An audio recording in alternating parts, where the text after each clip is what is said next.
So the first thing you should do with my spiritual body soap, if you decide to purchase it and you finally got it in your hands and you're in the bathroom, like, what am I supposed to do? The first thing you're supposed to do is set your intentions. With anything new that you do in your life, you want to first set your intentions on what you want to accomplish after you do the thing.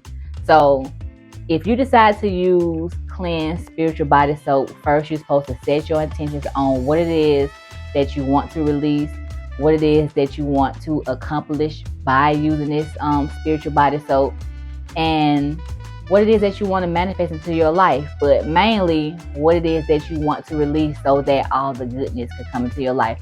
So set your intentions, and once you get into the shower with the soap, say your prayers, and while you washing yourself, while you taking your time and washing your forehead or your ori, your head, your forehead, your face, your neck, your body, you're just saying your prayers on what you want to release and what you want to bring into your life. So be very intentional and take your time and take your spiritual bath.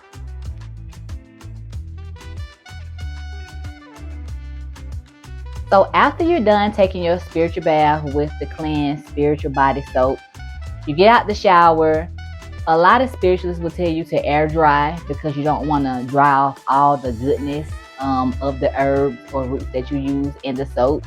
But I feel like if you set your intentions, it really wouldn't matter. You could choose to air dry if you want, but it's cold outside, so I'm gonna dry off.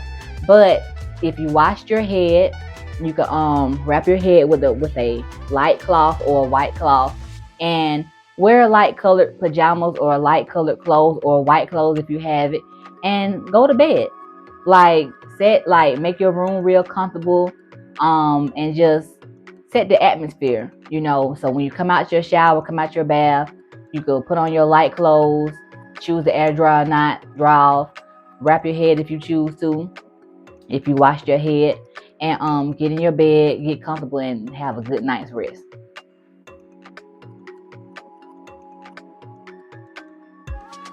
So the purpose of wearing white clothing or light colored clothes is white repels negativity. Black draws negativity in. So if you're taking a spiritual bath to rid yourself of negative energies and negative influences in your life, you don't want to wear dark clothes when you're getting ready to go to bed and draw negativity back in. You want to reflect the negativity off of you by wearing light, cool colored clothes. So you'll have a good sleep and just a positive outcome. But you can wear light colored clothes all the time, but for the purposes of this video and the spiritual bath, you can sleep in white or light colored clothes to repel negativity.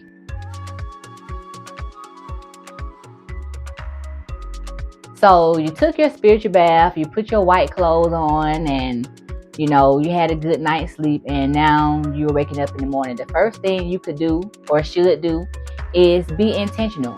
Don't just wake up and do the same thing you did yesterday. Every day you wake up is a new day and a new opportunity to start something new. So if you normally wake up and grab your phone the first thing in the morning, today, don't wake up and grab your phone. Just go straight to the restroom and wash up, take a shower, brush your teeth, or whatever. And then if you have time, make time to meditate, or make time to just take a few deep cleansing breaths and set your day, set intentions for your day to use a different language, to think differently, to practice mindfulness on what you say, or, just try to attract better into your life. Since you cleanse all of the negativity away from you, you want to try to attract positive things into your life by practicing mindfulness to be a better you than you were yesterday. If you would like to purchase your own Cleanse Spiritual Body Soap, you can visit my website at ancestrallyrootedapothecary.com.